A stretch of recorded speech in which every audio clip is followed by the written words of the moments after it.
Well, when you watch Notre Dame and you look at how talented they are at every position, it's pick your poison. We knew going in that we were undersized and matching up with them. We went to the zone, and Jessica Shepard just picked us apart, and they right off the bat exploited the mismatches inside defensively. But we didn't shoot the ball well, and I think that was a dangerous combination. We took a lot of threes, we weren't hitting, and they're a team that capitalized on the size and the strength inside. So we were settling for threes, and they were either scoring in transition or pounding the ball inside. But, if we hit shots, it's a little different. I'm not sure that the outcome is much different, but at least if we're hitting shots, we play with a little bit more confidence, a little bit more energy, and I just think we were flat the entire game for whatever reason. And when you get that far behind on Notre Dame, it's just tough to come back.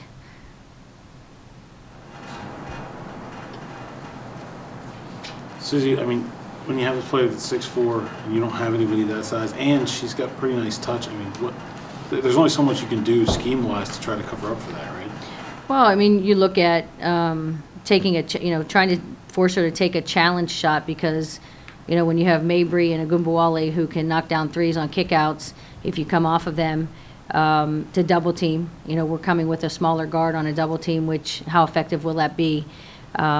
We just talked about how to defend. I thought in the first 5 minutes of the game we were right there. We defended. We were getting good shots. We were able to go inside, and I think we were shooting the ball so poorly that they started to send a double team when we got the ball inside to Callista, because we weren't able to knock down shots.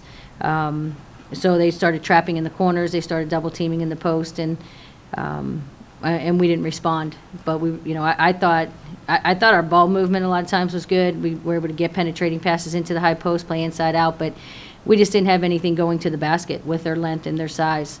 And I think they're just disruptive on both ends of the floor, because defensively we couldn't come with a double team, and they got an offensive rebound, and we talked about the effort plays of getting out to a shooter off of a kick out to a three, and we were just late. And I just think when we got behind, just the effort wasn't the same. You mentioned, Susie, the first 5 minutes, you got a lot of hands-on balls, you're active, and do those shots, when you're missing those shots, does that kind of wear on you as you're playing, or is that kind of what you were talking about there, where they start getting discouraged a little because the shots aren't falling? Well, I saw the frustration on our players, their reaction when they missed a shot.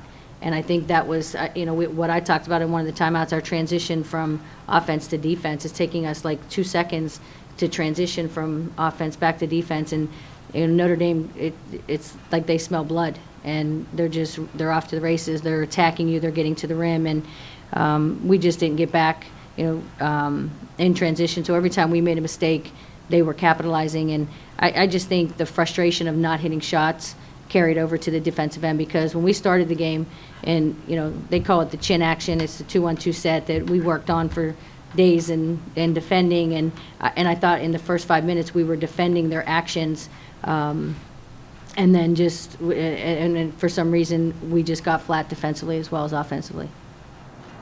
Susie, kind of big picture, you're going through a pretty rough patch of the schedule here as far as big name opponents seem like they're one a week at least. How do you kind of keep players from getting discouraged, especially some of the younger players on your team?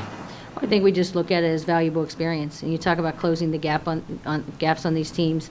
When you look at, for Louisville, it was a 4-point game at halftime. It's 10 after three quarters, and just trying to compete and give ourselves a chance. But it's about getting better every day. This is experience that we have to look at as an opportunity. You're playing against these teams every single night. You're playing against great players, and we just need to get better. And I think as this season progresses, that's what we talk about every day, is getting better in practice and games. And I felt so much better about our team coming into this game than we performed because of the way we had practiced, and it just didn't transfer to 40 minutes tonight. Susie, what's the energy like for Pink and Peterson? How much do you enjoy that environment yearly? That day is an interesting day because it's about so much more than just a basketball game. It's us honoring and recognizing these women who are fighting probably a way bigger fight than we're fighting.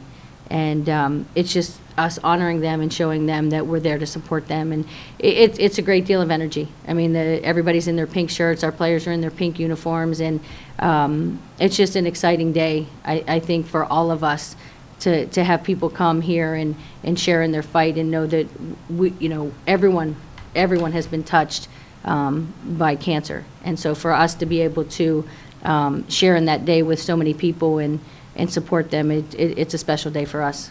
You see, when they have someone that's 6'4", that also has nice touch. I mean, is there really anything else you guys can do against a player like that? I mean, we just needed to adjust, I guess, but it was hard, like, stopping her because we were playing zone at the same time, so they were just, like, dishing her the ball with her size, and she was very efficient, and I guess we just struggled today to just stop her. Is one of the answers to that maybe not letting the ball get into her more? Yeah, but at the same time, like, it wasn't like a one-on-one, like five-on-five defense. It was like a zone, so you have to rotate. So she was, with her size, she was able like to get a good position, and just like they were dishing the ball to her and for her to have like easy layups. And at the same time, it was just like a tough matchup, like with our size and her size. So. What did it mean to you to hit a couple threes there in the fourth quarter? For me, it's the encouragement of my team. They have a lot of confidence in me, even in practice. Like, if I miss a couple, they're like, don't worry, you got the next one. Even Yassine was telling me, just shoot it. She was like, we're already down. We just need some points. Just keep shooting it. She was like, I don't care where you catch it, just shoot it. So I felt like that kind of helped. And just seeing, I guess, the ball go in through the net, that kind of helped us. I felt like we picked it up a little bit towards the end. So therefore, I felt like that kind of helped. Sometimes just having those days just can maybe snowball into something in a couple games in a row. Are you that type of shooter that you feel like a couple go down and you can get on a little streak? Oh, yeah, sometimes. I know, like, if I miss the first one, like, I'll be like, oh, I got the next one. But sometimes if I shoot the second one and it misses, I'm like, maybe I should stop shooting, try to get a little flow of the game first and then try to shoot again. But if I feel like my shot is going in and I feel comfortable shooting it, I'll keep shooting it because I know my team will need me to.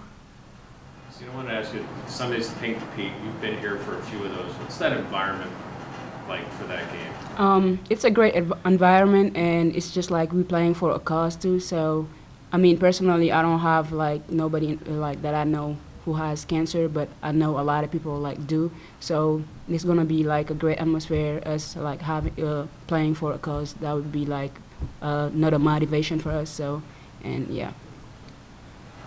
You've seen this is a pretty tough stretch of the schedule. I think you have like 4 top 25 teams in 2 weeks or something like that. Mm-hmm. How have you kind of tried to help the younger part of this team get through this stretch?